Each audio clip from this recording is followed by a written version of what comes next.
مساء الفل، ايه الاخبار؟ هنتفرج مع بعض على شقه 270 متر، 4 غرف نوم وثلاث حمامات، مطبخ كبير وريسبشن. مساء الفل، اتفضل. ولا مش عايز تخش من الباب ده؟ تعال نخش من الباب التاني. مساء الفل، ايه الاخبار؟ اتفضل. هنتفرج مع بعض على شقه عباره عن دور كامل، من المساحه 270 متر، 4 غرف نوم، 3 حمامات، ريسبشن كبير زي ما احنا شايفين المساحه. ريسبشن ياخد 4 قطع كبار. وعندنا كمان هنا بقى في حاجه حلوه جدا، ان احنا اصلا كل ده كان تراس كبير باجمالي مساحه الواجهه، خدنا منه الجزء ده ضمناه على الريسبشن. وده مش مؤثر معايا في حاجه، ان انا عندي كل دي اجمالي مساحه تراس. وكمان اللقطه الحلوه ان احنا شايفين البحر من واحنا قاعدين في كل التراس ده. ده هنا بقى باب كبير جدا زي ما احنا شايفين، نخش منه على الريسبشن. هنا الشقه مقسومه جزئين، الجزء اللي هناك ده فيه اوضتين وفيه حمام، وهنا في اوضتين وفي حمامين وفي مطبخ جميل قوي زي ما احنا شايفين. المطبخ ده اول استخدام، مطبخ كبير جدا. هنا تقسيمته بالظبط، هنا في مكان للثلاجه، هنا في مكان، هنا البوتاجاز هيكون بيلت ان، هنا مكان الغساله، وطبعا مكان الشفاط فوق. وده كده شكل المطبخ بالكامل. طبعا الباب اللي جنبنا ده على طول ده اول باب احنا بدانا منه الفيديو. بعدين هنخش بقى قدامنا هناك، في عندنا في الوش اوضتين. الاوضه اللي في الوش دي على طول دي الاوضه الماستر. الابواب زي ما احنا شايفين كلها ابواب خشب بقشره خشب حلوه جدا.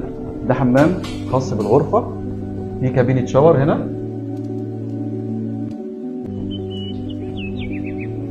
وهنا عندنا دي الغرفه، وليها كمان بلكونه جانبيه، بلكونه حلوه لذيذه ممكن تنفع منشر. نطلع كده مع بعض بقى من الغرفه. عندنا هنا في غرفه نوم رقم 2، في غرفه اطفال، وبعد كده جنبها على طول ده الحمام الرئيسي للجزء ده من الشقه. الشقه عباره عن شقتين مفتوحين على بعض، دور كامل، اجمالي المساحه 270 متر.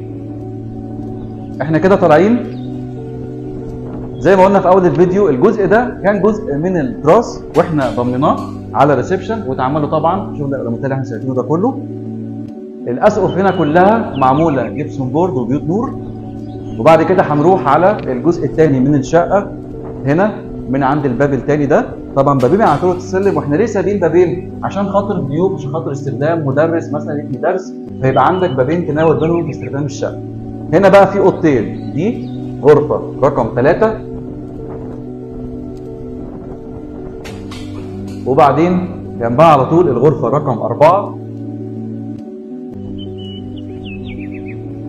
وبعدين جنبها الحمام الرئيسي اللي بيخدم الجزء ده من الشقه. وفي برضو كابينه شاور هنا ورا الباب.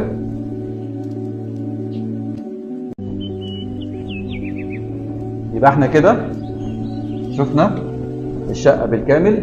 نراجع مع بعض المعلومات. الشقه عباره عن 270 متر، دور كامل، 4 غرف نوم، 3 حمامات، ريسبشن كبير جدا ياخد 3 قطع كبار، وعندنا مطبخ مجهز بالكامل، مطبخ جديد. ده مكان المطبخ هنا. وعندنا طبعا التراس الكبير وشايف البحر. الشقه كمان دي بالتقسيط على سنه، بندفع النص ونستلم فورا في اسكندريه مدينه شاطئ النخيل.